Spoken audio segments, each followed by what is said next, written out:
Nag-2v2 nga pala kami sa basketball. Ganto nga pala ang mukha ko nung nalaman ko nakakampi ko si Tampo. Kasi nga pala ganito ang pinaggagawa ni Tampo. Kaya naman ang masasabi ko pwede na to.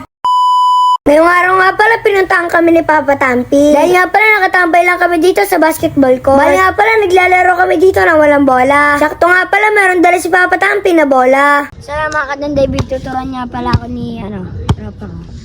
So ayan guys, nandito ako para panoorin ang training ni Don David ngayon. Bago nga pala ang lahat ay kailangan ko muna daw mag-training. Hindi ko nga pala alam kung tama ang ginagawa namin. Dito nga pala kung alam niyo kung paano mag-training ay pakilagay sa baba. Dito nga pala nagpapasahan lang kami dito ng bola. Sa paligid nyo nga pala mga Don David, magkano ang training sa basketball. Pero nga pala temporary, nagtitraining muna kami dito. Saka nga pala naisip na namin mag-2v2. Dito nga pala kasali si Tampo. Dito nga pala swerte ang pinakamakakampi ni Tampo. Dito nga pala sobrang swerte ng kakampi ni Tampo. Subalit ako pala yon. Bakas nga pala sa mukha ko ang pagkakaswerte. Kaya naman si Tampo ang aking kakampi. Si Tampo naman ay sobrang saya. Okay lang yan Tampo, bata ka pa naman eh. Guys, 2v2 nga pala sila ngayon dito.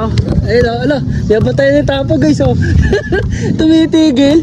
Ayan, nakabul na si Tampo guys. Hinabol na. Nalusot siya. Ayan guys. Ay si Tampo, biyaban tayo. Parang nakatambay lang oh. Ayun oh. Nagda-drive. Ayan na guys. Ayun oh. Hinarangan na ni Yelo. May dalawa guys. Ako lang dito lang. Yung dalawa oh. Ayun oh. Ala, yung dalawa seryoso dito guys oh. Ayun oh. Ayun, nag-aagawan. Ala, nag-aagawan. Ayun oh. Dinrive. Ayun na. Eh, pinasa. Kidrim. Titira sa gitna. Galing. Ayun, pinalusot. Bantayan mo yung kakampay mo. Ayun kalaban mo, bantayan mo. Nagawin sa Tampo, ayun o.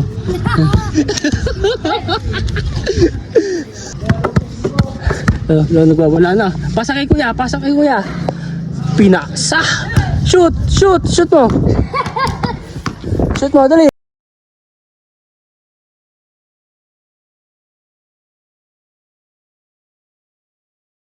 Lupit, lupit guys. Sasayawan na guys oh. Sasayawan na guys. Ayun oh, tumira. Layo. Uy, galing! Pagkalipas nga pa rin ng ilang minuto ay merong bumisita sa amin. Meron nga pa rin ibigay sa akin ng mamahaling raketa. Kaso nga lang wala itong string at grip. Dito nga pala ngayon ko lang nalaman yon. Kaya naman sobra saya ko nga pala. Na meron nga pa rin ibigay sa akin ng gantong bagay. Dito nga pala isa lang yata ang ibig sabihin nito. Kailangan ko yata mag-aaral ng badminton. Grabe nga pala mga Don David, ang dami ko ng sports. Meron akong bike at basketball at badminton. Katulad nga pala sa bike ay mamamaster ko rin yan. Pati nga pala ang basketball at badminton. Kaya naman abangan nyo nga pala. Tapos na bukas ulit. Grrrr!